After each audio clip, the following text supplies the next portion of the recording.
Welcome everybody to the Oxfordshire Community Foundation Resilience Fund webinar. My name is Adrian Sell. I'm chairing today, but we've got a packed agenda, so I'm going to say very little. We are recording the session so that it can be shared with others later. There is a chat box, and please do use it if you have questions or comments as we go through. If you could rename yourself, if you hover over your photo, there are 3 dots. And you click on those, you can rename yourself to your name and your organisation. It just helps us understand who's here and which organisations are represented. Speaking today, we've got Jane giving her update on the Resilience Fund. We've got very proud to be welcoming Amanda Ponsonby, the High Sheriff, who is going to chair a session presenting 4 recipients of funds from the Resilience Fund. And that will be Jill Edge from the Sunshine Centre in Banbury, Sara Fernandez from Oxford Hub, John Fitzpatrick from the Porch, and David Thompson from Bicester Good Neighbour scheme. So without further ado, I'm going to hand over to Jane, who will talk about the Resilience Fund. And if you could turn your camera off and mute yourself if you're not speaking, that would be much appreciated. Thank you. Hello everyone. So I've just shared my screen, so hopefully you can see that.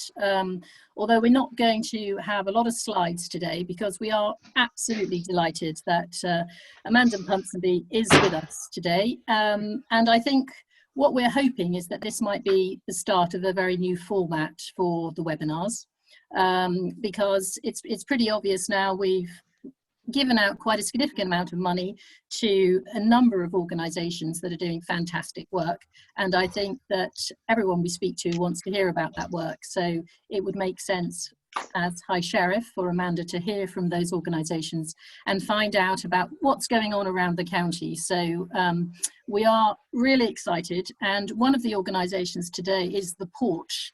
And you may have seen John pop up on your screens. He was wearing a mask and he is in a car. So I think in terms of the order, once I've done my little bit, we are going to go straight over to John Fitzpatrick, because he's in the middle of delivering food to the homeless. So I think you'll agree that that's more important that we don't stop him on his day. So we're absolutely delighted that he's able to join us. But in terms of the grants, we are still seeing a number of applications in the Respond Better category. And I think all of the groups that we're going to hear from today are actually proving that there's a lot that is being done, and we are enabling those organisations to do things that they might not have done before. So that's excellent news. In terms of the grants, we have awarded, as of last night, £307,000. And we have a further 121,000 allocated, which means they haven't quite left our bank account. So you can see that we're continuing to actually distribute funds at quite a rate, which is obviously really important given what we're going to hear about the impact that that money is having. So that's absolutely fantastic. So thank you again for everyone that has contributed and enabled us to do that.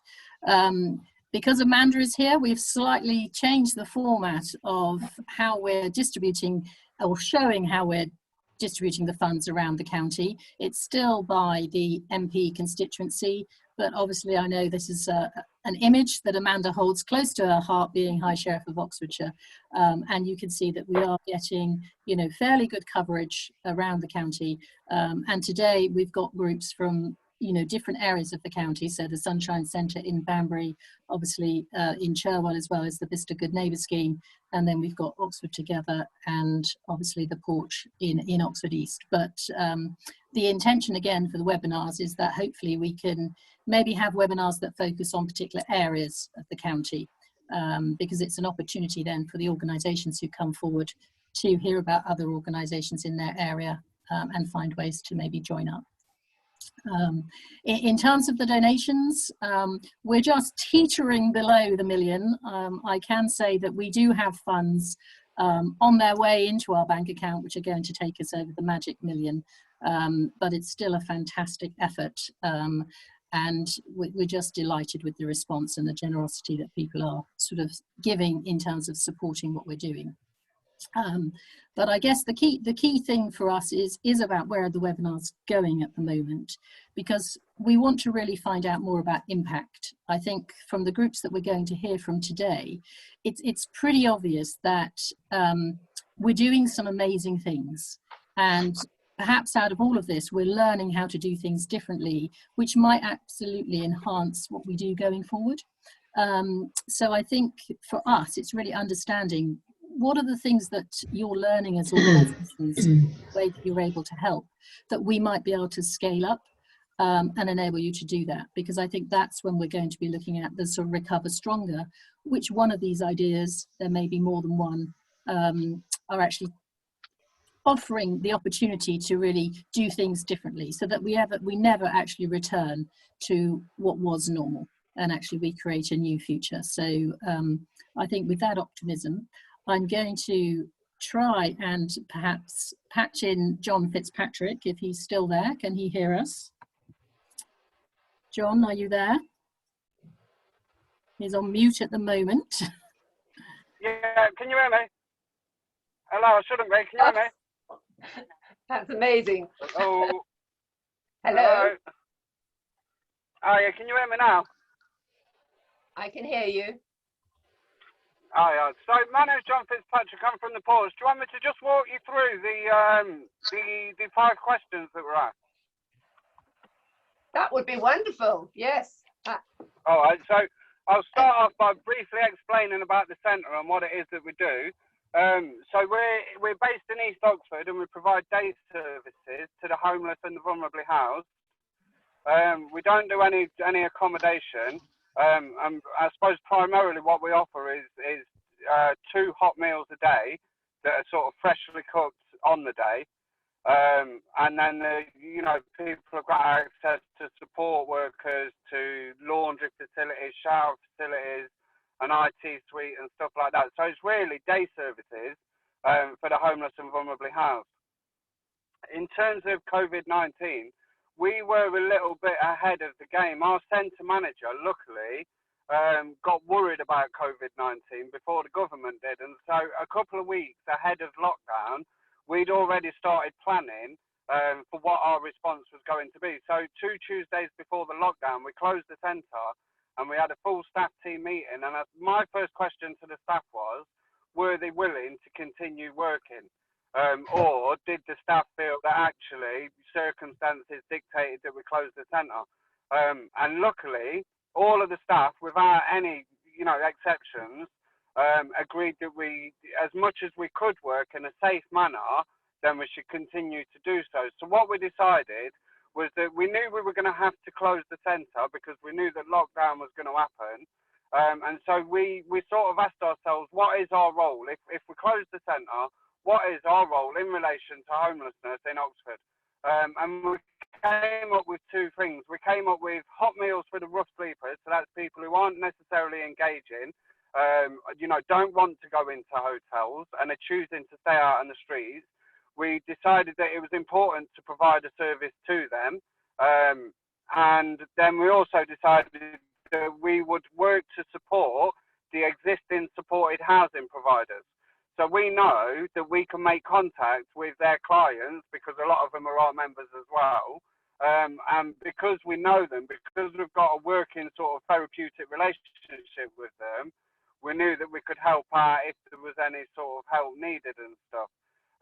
So we decided quite early on that we would support rough sleepers and we'd support the supported housing providers. Now, how we've done that is obviously we closed the centre when the lockdown happened. And so basically the easiest way to describe it is we've turned our centre into a mini factory. It's a mini production line that's feeding 200 people a day. Now it's worth noting, before lockdown, we were feeding around 30 people a day and we were seeing around 50 people a day. So our workload has increased significantly. And certainly the volume of food that's coming out of our kitchen has quadrupled. Having said that, we're coping and we're managing really, really well. We're very happy doing what we're doing. So at the minute, we're doing food for rough sleepers at Bond Square each day, 7 days a week. and that's between 12 and 2. So there's a hot meal and obviously signposting support and stuff like that if there's needed. We're doing a food takeaway from the door. So for those who are fit and well, we're encouraging people to come to the centre and collect a takeaway. And we're seeing around 50 people at the door. So we're doing 30 in Bond Square for the rough sleepers, 50 people at the door. We're also feeding 21 meals to Connections Floating Support clients. They come and collect from us. We're serving 19 meals to Matilda House clients. And then there are a number of Mayday and Project 41 clients, and I don't have the numbers to hand. But in addition to what I've just mentioned, we're doing 47 deliveries a day as well. So the numbers in terms of who we're working with have increased significantly. So how many volunteers do you have actually helping? So very early on, we were able to plan for the closure of the centre and the work that we were going to do. And so we were also able to plan and bring in teams of volunteers. So we've got a team of 7 on a Saturday, we've got a team of 5 on a Sunday, and then we've got a team who do Monday to Friday, and there's 6 of those. So they're not massive numbers of volunteers, but these are regular people. These are people that they're volunteering Monday to Friday, another team does Saturday, and another team does the Sunday. And so we're very, very well catered for in terms of pairs of hands. And we've been really fortunate to get the level of commitment that we've got from our volunteers. You know, at any point, they could have said, all right, I'm a bit tired, I want a break, or, you know, whatever, or I'm not prepared to put myself at risk. But luckily, yeah, none of our volunteers have said that. And certainly the weekday volunteers, that's a group made up of sort of former clients, if you like, people who have been through the system themselves and have been out the other end for about, well, a minimum of a year. And so, yeah, and so they're all sort of ex-service users. So that brings, I think, an extra level of care and compassion.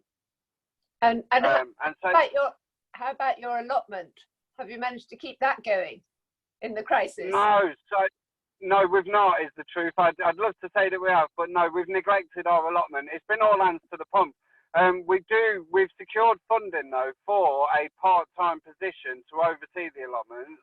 And so when this is over, or some of the lockdown restrictions are eased, we'll be putting that job out to advert. But no, we know we're falling behind on the allotments. Don't worry, the weeds will grow, whatever. The weeds will grow.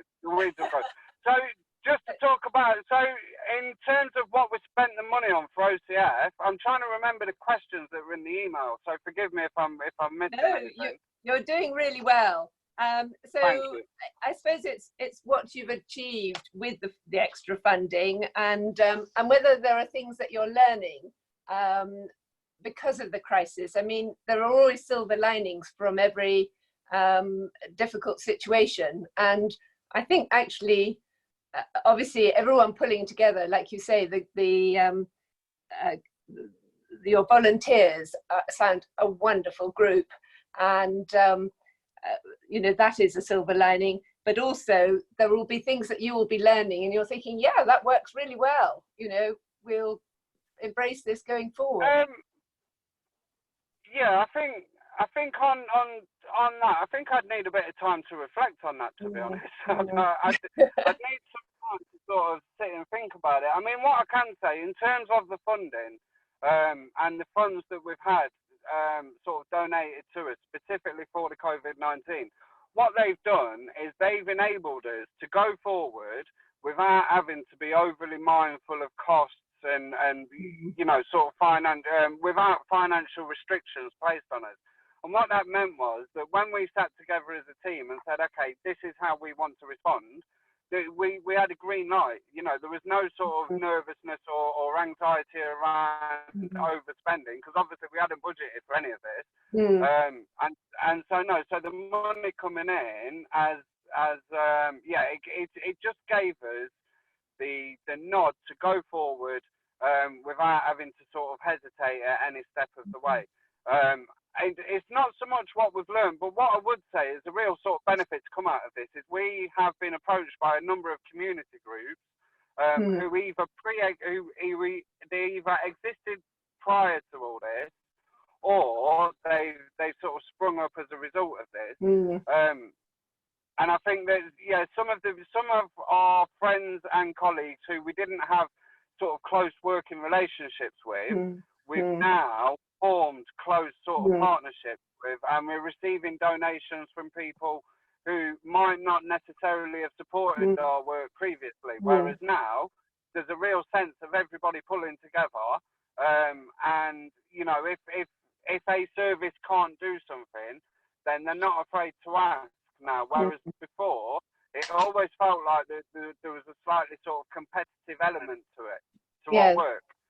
And it feels like. Go on. No, sorry, no, I just wondered, do you work with the Waste to Taste girls? Yeah, so our manager Guy is speaking to those. I know that we've been approached by them. I mean, we've been approached by loads of various people, different groups, you know, residents associations, Oxford Homeless Project. We are going to be a beneficiary of the Eid extravaganza. There's lots of sort of groups that we've formed relationships with who we didn't previously have relationships with. And just one last question: where do you get all the food from? Is it from the food bank or? So food bank, so food bank are donating to us. I think they're donating to us 3 times a week at the minute because obviously they're under a huge amount of pressure. We also have an annual subscription with Fair Share, Sophia, so they deliver to us every Thursday. And then we've just been receiving donations as and where. So we had a councillor yesterday, for example. I can't remember her name. But we had a councillor ring us up and say, okay, you know, there's a local sort of Muslim community group who wants to get involved. What do you need? Give us a shopping list. And we gave them a shopping list, and they've said that's fine. They'll deliver it all to us by the end of the week. And we're seeing lots of that where previously, we hadn't been so sort of fortunate, I think. So I think one of the reflections, one of the things that we've learned from this is that there is a genuine desire by all parties to tick the same boxes. It's just that sometimes we can all, and I think we're all guilty of this, we can get a bit sort of wrapped up in ourselves and our own self-preservation. And I think this has sort of broken down some of those barriers. We are all in it together. And it feels like that as well. It feels like we're all supporting each other. No, it's fantastic. And John, I love the way you've come on in the car. I mean, you're an example of absolutely. Where are you heading for at the moment? So at the minute, I'm just parked up. I'm on Rymers Lane, and we're just delivering to Matilda's house. Yes. And then what we'll be doing drops in Cowley, then we'll go to Wood Farm, then we'll go to Blackbird Leys, then we'll go to Littlemore. And the other thing I didn't say is that previously the Porch was open 6 days a week, whereas as long as this COVID-19 is around and as long as we're in lockdown, then we'll be doing 7 days a week. There's no question of that. We'll maintain the current work rate that we are. Well, it's absolutely fantastic. And I'd love to come and visit you. Well, you should. You should. I mean, we're there Monday to Sunday between 8 and 4. But maybe after this is lifted, then get in touch and definitely come and see us. Love to. Thank you. I love showing off the porch. Good. That's fantastic, John. And go on your drop. So the next person that I think, Amanda, we're going to bring in is going to another part of the county now. So we'll take Jill from the Sunshine Centre in Banbury. Can you hear me? Hello, Jill. Hello. Yeah. Hello. I can't remember whether I did meet you very briefly. I did visit Bretch Hill. I think it was late last year with Jane, and because Banbury's somewhere, because I'm the first High Sheriff who's been up in sort of north of Oxford for some time, so I'm very keen to come and support all sorts of things in Banbury.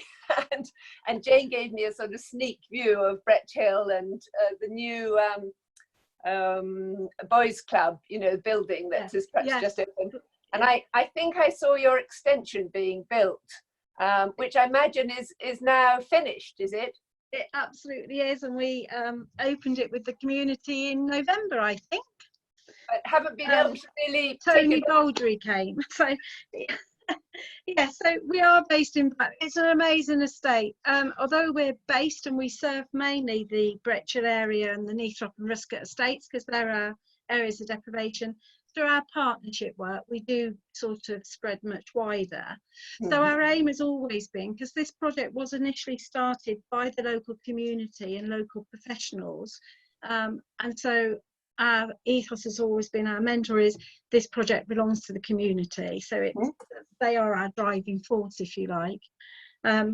So we've always tried to work with the families and to address unmet needs and to be very flexible in our approach and creative.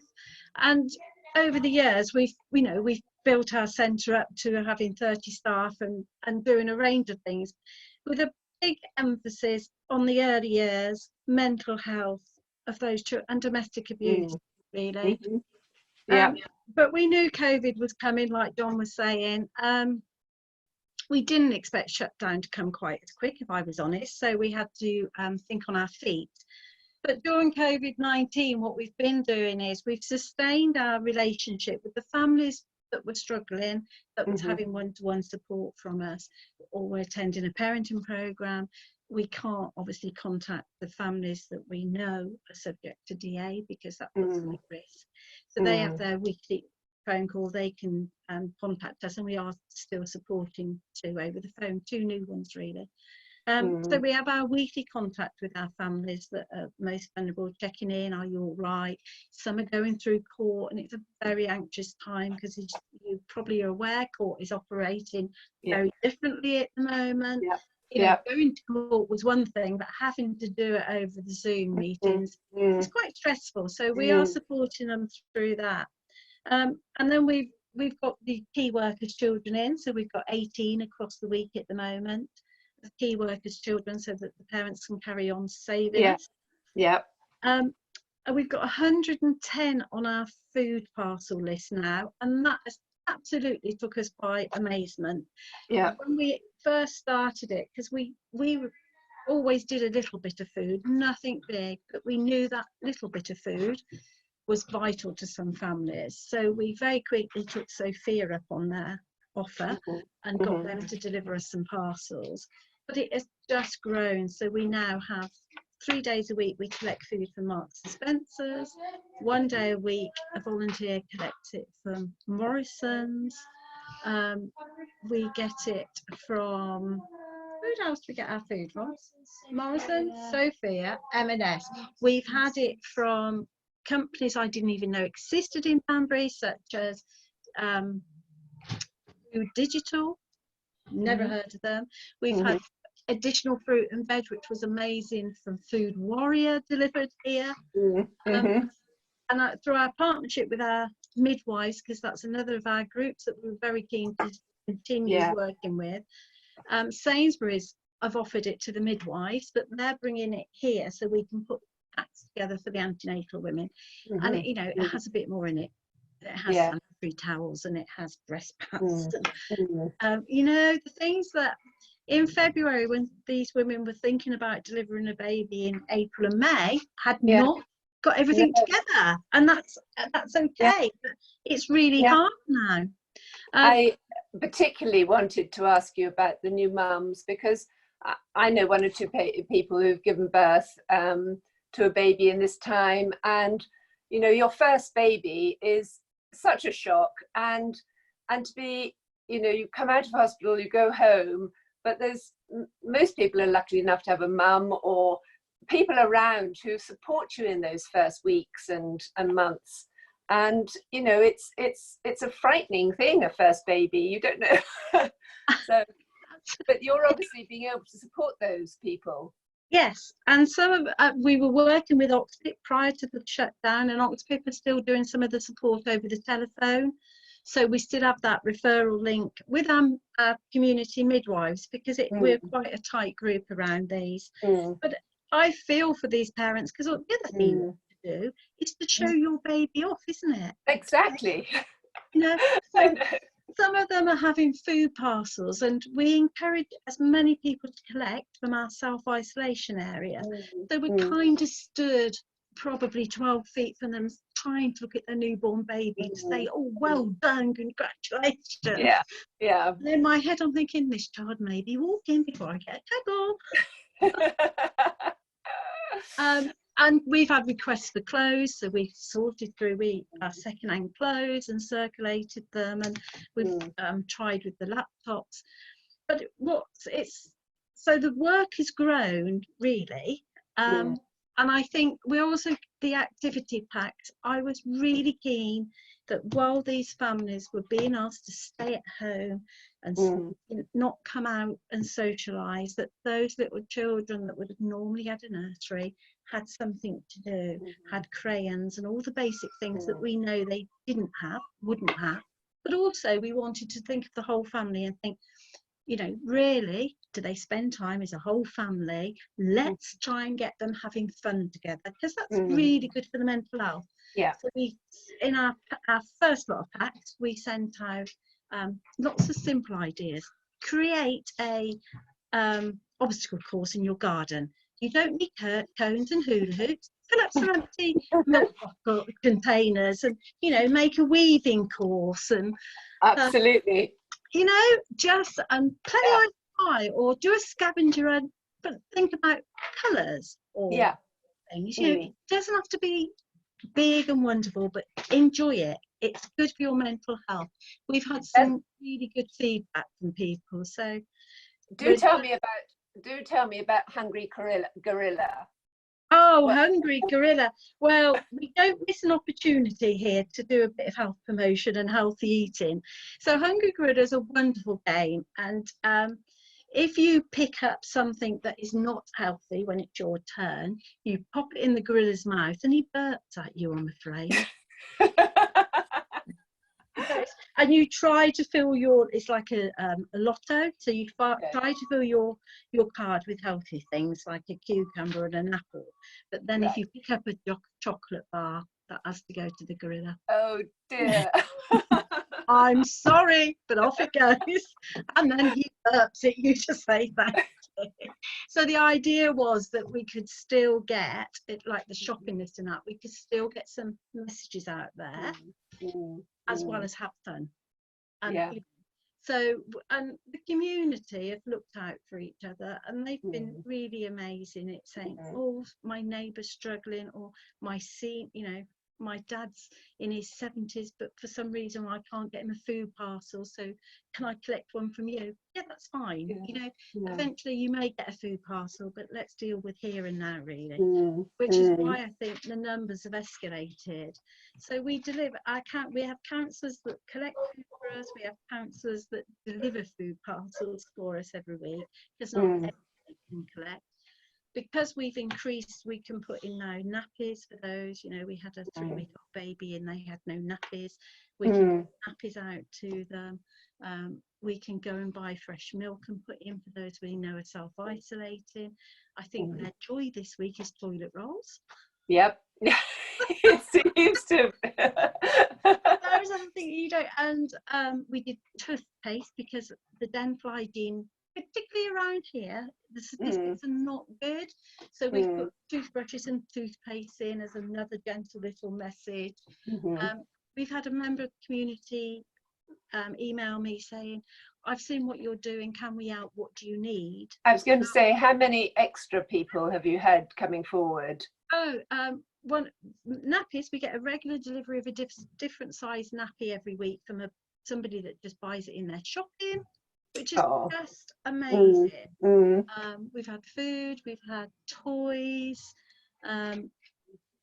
They collect for people. They'll say, oh, I want to take it and leave it on the doorstep. So that's that's fine, because it's about the community caring for the community. So we are really, really impressed with how they've cared and pulled together, which they actually always do, but this just reinforces your belief. So and then which just strengthened our partnerships, as John was saying, really. So why the list has grown also is that Home Start and housing officers, police, they're all identifying people that are at risk or vulnerable that could do with a bit. I was going to say, just as High Sheriff, one does have a link with the courts, and actually I was talking to Ian Pringle, and I'm going to be talking to George Green at the magistrates, but you know, they're struggling as much as anyone with, as you say, all this zooming and everything. It's very unreal. Yes, is there any message that one can pass on, because it is difficult for these people? I mean, it's terrifying, really, isn't it? It is. So what we've done, thank you OCF, should have came yesterday. We've ordered a new computer, so we have what we call our community sitting room. And the computer in there is so ancient, you really wouldn't want to zoom on it. So we've ordered a new whizzy one, which hopefully will come today. And we're saying to social workers and whoever, we've got an isolated area. Parents can book in and come and log on here to their Zoom meetings or their court hearings. We've just done a core group. I mean, in the interim, I kind of cheated and used one of our laptops, but really, they should have their own computer.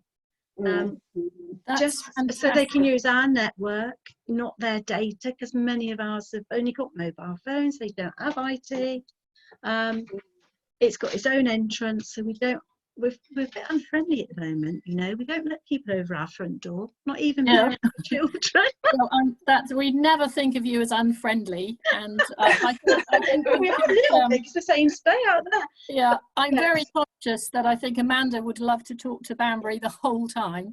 Sorry, but we do have two other groups that we did want to bring in. So I think the fact that we're helping the courts is a wonderful way to actually end it. I mean, that's just an amazing. We would never have thought that. So and Jill, you. will you? I'm going to email you, and as soon as I can come and visit, can we be in touch? Absolutely, more than welcome, anytime. Good. Well, good luck, and well done to you and all those members of staff who are doing just so much. It's fantastic. Thank you. I'll let them know. Thank you very much. Thank you, Jill. I think we now have Sara Fernandez from the Oxford Hub. Amanda. Hello, Sarah. Hi, I can't see everyone. you yet. You should be able to see me now. Hello, Sarah. Your name, I've heard your name so much, and I've heard Oxford Hub so much, and you would have definitely been very high up on my list of people to come and try and visit. But it wasn't to be, so I'm absolutely delighted that OCF are doing this, and I'd love to hear about this. Yeah, so I think similar to John, we got started early with Oxford together, mostly. My mum is a nurse in Madrid. She works at a big hospital there, and I think it got them before here. So we started worrying about it a little bit earlier. So we launched Oxford together on the 12th of March as the community response to coronavirus. And what we did was basically to reorient all of our activities towards the community effort. We knew that because most of our day-to-day programs are all about relationships and people meeting up and people meeting people they wouldn't otherwise have met, we knew most of our day-to-day activities would have to change significantly. But we also thought actually there is a huge amount of people power and volunteer and community spirit that could be mobilized for the crisis. So that's where it all came from. And as a result, have you got into areas that you haven't served before? Yeah, so Oxford Hub was historically a student volunteering charity, and we changed a couple of years ago. So Step Change and the Community Foundation helped us make that transition, I think maybe 2017. As a result, we have been growing in the resident space, but we have now radically grown in terms of our volunteering. So normally, so all ages, volunteers of all ages. We have lots of people who are shielding, who are older, doing a lot of phone support, which is really nice. And then all areas around the city. I can show you a little bit of our volunteers if you want to. Shall I share screen? Yes. So we have normally, in normal times, we place about 850 volunteers every year. And in the last 8 weeks, we've done over 1,200, which has definitely been a big scale challenge. So when it's a military training. Yes, definitely. It's been a different approach, but when you need support, any type of support, you can go onto the website and you can just ask for practical support. So you will, and I think I want to show this because there might be lots of people who you are helping in your own organizations who could benefit from this. You can go to oxfordtogether.org, find the practical support form, you enter the information, and we can help with lots of different things, whether it's collecting prescriptions, collecting shopping, food bank, personal care, which triggers an automatic referral to the county council, and help with something else. And we have picked up lots of esoteric requests here. So from someone who a tree has fallen down in her garden and she cannot use it anymore, and she really wants to be able to go outside. So anything really, or people, a mum who was bored out of her mind and she said, I just want some magazines because I cannot get out of the house with my 3 kids and I'm really, really bored. So the beauty of it is that we are able to support people in any way that they want. And I think it's really nice to see that people are not afraid to ask for help. So a few weeks ago, we had an older man who was shielding and got in touch because his pet tortoise had come out of hibernation and he couldn't get the right letters for his tortoise. And it's like, actually, that is his need. That is what he needs. How great that we can. This will be a very good book, Sarah, at the end. So you see, you send in this form, and that form automatically triggers a request on our system. And this is the test system. I won't show you the real one, which is here, just because there's lots of personal details. These are all of the sample tasks. So I will go onto this request and it will say Bob Jones and it will explain what he needs. So he needs like maybe a prescription, he has an angry dog, or he needs a weekly shop. And what I can do is look at where he lives, that postcode, and I can just find a volunteer who lives near him. And the really helpful thing that we wanted is really big coverage all across the city to really minimize travel. So initially we thought lockdown was going to be much more strictly enforced, like it's been in Spain or in Italy. So we really wanted a dense network across all areas. So I can just put in Bob Jones' postcode and it zooms in and it gives me a huge range of volunteers who live near Bob who can hopefully help him. If they're filled circles, there are people with a DBS check. If they're not filled, they are people without a DBS check. If they're amber, they're already supporting more than 2 households, so we don't call them.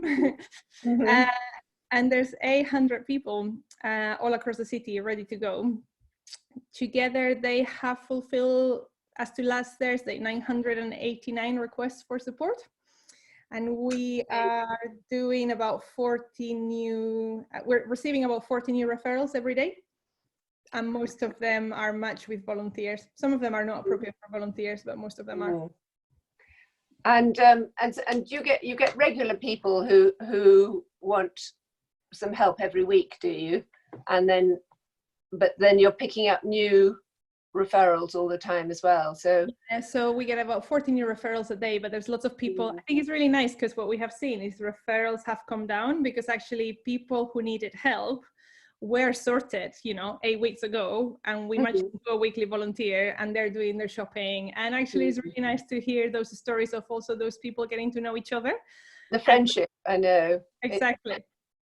It is, no, I think that, like I said to one of the earlier people, there are silver linings to this dreadful virus. And I think we've got to grasp them. So how do you see going forward? I mean, so the grant you got from OCF, what did that actually go on? Yeah, so I think a lot of our focus at the moment is thinking about the legacy for this. So what OCF's grant enabled us to do is to stop worrying about money and start thinking, okay, what is the immediate community need? So John was saying earlier about his allotment for the porch. Actually, we're really aware that lots of people who have allotments are older and they're shielding, and actually means they cannot go to their allotment. We were really able to pick up more creative volunteering opportunities, like actually let's give allotment volunteers to older people who would otherwise miss their entire growing season. Yeah. Would find it really, really difficult to, like, you know, get on top of all of the weeds come September. Exactly. Yeah. So actually the grant from OCF has enabled us to think a bit more creatively about what other areas community spirit and like volunteer power can support during the lockdown. We're thinking a lot about legacy. So I think I always think about the legacy of the Olympics in 2012, what it could have been and what it wasn't. Yeah. And I think there is a really different thing here in that the legacy of this can be really place-based, and that is what we are very excited about. The Olympics, however you want to put it, they get plonked on and then they disappear. But actually it is a huge network of relationships and friendships and people meeting each other. So one of the things that we do as part of Oxford Together is phone check-ins and phone like social contact, friendship calls. And one of the most common feedbacks that we get from volunteers, so they fill in a form every time they do a phone call, and they say, oh yeah, and we've discovered that we both love the botanical gardens, or that we both love going to M&S, and when this is over we're going to go together. And I think actually that is what will remain after. That's right. And I think, I mean, I was very much hoping to along with other things, sort of a pride of Oxfordshire, because we've got an amazing county and we've got an amazing city, and Oxford has got so much to offer. And sometimes people don't open their eyes to what there is there. And I think if we're all going to be very much more local, this is an amazing opportunity, whether it's school children or people that work very long hours, but everything is sort of shifting slightly, is that I think everyone will appreciate there are really good things just out there that make one feel happier as well. Definitely. That's fantastic, isn't it, Amanda? Absolutely. I think it is. I love the websites doing such great work. But probably, Sara, it's time for us to go to Bicester now, because conscious of timing. And I know we've got David to join us, but thank you. Thank you, Sara. We got David? Yeah, sorry, I'm not certain the internet's working that well out here. Can you hear me? Hello, David. Yes, Oh, I can see you and hear you. Well, very nice. Very nice to meet you. Yeah, well, nice to see you guys. I'll just briefly tell you very brief background and what we're doing and what we're hoping to do really more in the future, actually, almost totally as a result of what's happening. The Bicester Good Neighbour scheme, we've been going about 10 years. We befriend old and very vulnerable people. So they are the oldest age of the spectrum, and a lot of them are very frail. We've got about 65 volunteers, and we have 80 clients, something like that, who we would normally go and see, or our volunteers would go and see once a week. Obviously that has stopped, but they are doing telephone calls, and as I understand it, that's continuing on. And so effectively we are supporting them in a different manner to which we normally have been, which they may be getting support from elsewhere. There are a lot of other very good support networks that have sprung up as well, like the one before, and certainly in Bicester and Lawton that's the case. However, the thing that's also happened, so that's what we do, and traditionally what we do, and I think we do it quite well. and we give everyone, you know, our clients love it, and so do our volunteers. However, we have a part-time coordinator, and as we thought, what's happened is that she has become a sort of focal point for people asking questions, because we are quite well known. We've got a good sort of web presence. We've got a good local presence. So she has been dealing with 5 or 6 queries a day, and obviously has to follow them all up. Either they might be professionals, neighbours, friends, that sort of thing. So really her time has been spent not so much looking after our clients, which she normally our volunteers be doing. It's actually been fielding the extra calls that have come about as of the current situation. Going on from there, so that's really what we are doing at the moment. However, we've had one Zoom meeting, which of course we'd never had before. I've done I'd always thought I would like to actually get video calling up for our clients, because I think it is a great thing. I've used it an awful lot. I in fact learned Spanish on Zoom 2 years ago with people in Venezuela. It was brilliant. I became fluent. I broke my ankle. I did 4 hours a day, and I became fluent in Spanish. I'm so impressed. But the point is this: that as we all know now, or a lot of people, you know, that it's a very you feel very at one with people. Okay, you are not face to face, but it's getting quite close. Yeah. And it makes all the difference.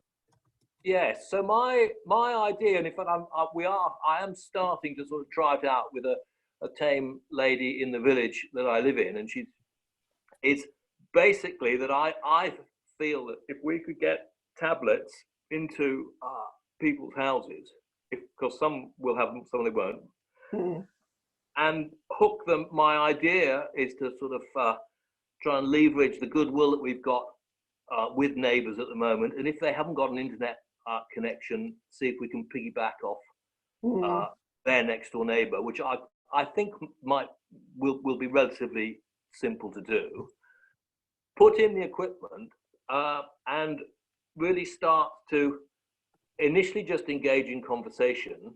But having said that, one thing I found is that a tablet's not very loud, for example, for people who things like amplified speakers in the headphone socket and things like that, but making it a simple unit that these people feel at home with, and also that we can run and manage.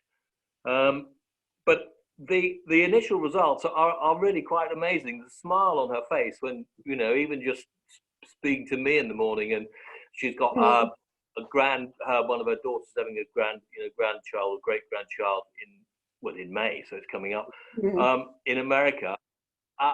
She's sort of lit up, and I really feel that now is the time to leverage the goodwill that there is around. So as I say, things like using other people's Wi-Fi, which would, in my humble opinion, is totally secure, because all they're going to be doing is video call, and also it then opens up our volunteer base to people who aren't necessarily working. They could be like I've forgotten the guy's name who was doing the food. I mean, he was in his car having a conference. I mean, that could have been, you know, someone not quite in the train, because it's not good enough, but you know, you can do these conference calls, video. You just need half an hour, and I think that's right. But you can do it, as you say, any place. I mean, I know the power of it, because I've had children living abroad, and when the first one went to work abroad, it was just a telephone. By the time the next two did, one was able to do a FaceTime call, and you feel as if they're not, you know, many miles away. So I think it's a wonderful idea, that. I'm going on from there. The others, I think once you get these the client's happy with using the technology, in fact, then the boundaries really start opening. You can share things on the screen. I was talking with Jane, you could go do a virtual tour of the British Museum together. And the point is that you can send them, they don't have to search for it on the internet. You just send them the link, they click on it, and up it comes.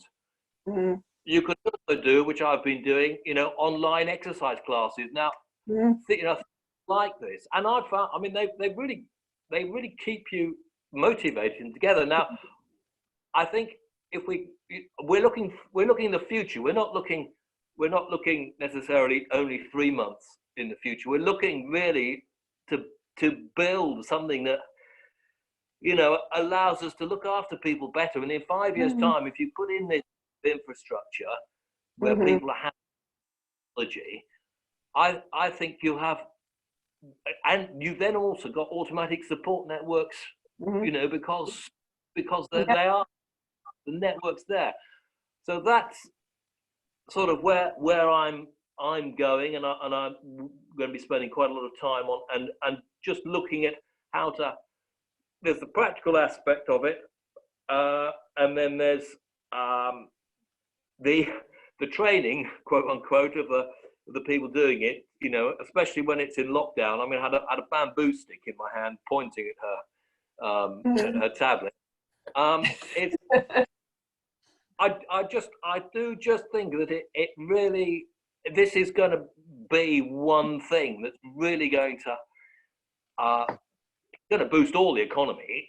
There's no doubt, because everyone realizes productive it is, but also you need their hand holding. It's not like we're not. Well, you've given me a very, very good idea, because I help run our lunch club up in the village, and I have still been taking meals round to people, but actually I'm very aware that a number of them aren't on the internet or things, and actually when we get back to having our lunch club, I think we're going to have a bit of a lesson on technology and how we can all help. I think it's a brilliant. I totally agree, and I think we're in this climate, and everyone ought to leverage it who is in this sort of volunteering thing, where other people want to help when normally their lives are too busy, or they made any excuse under the sun not to help. They want to help now. That I'm sure some of that will blow away when this all sort of subsides to a sort of background level. But now is the time, I think, to get people, to get on board. Yeah. And the young are the best people to teach the old as well. So. Absolutely. And, I mean, I'm something like just WhatsApp's really good, because you can set up groups really easily, that all the kids use it.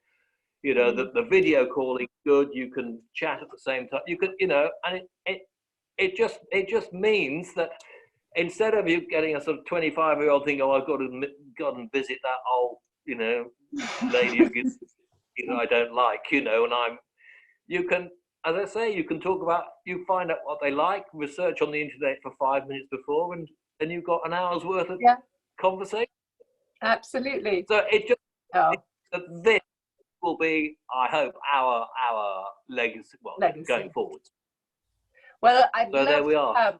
As soon as I get out and about, I would love to come over to Bicester, and perhaps I can come and meet you all, and hear more about what you're doing, and maybe meet one or two of your clients even.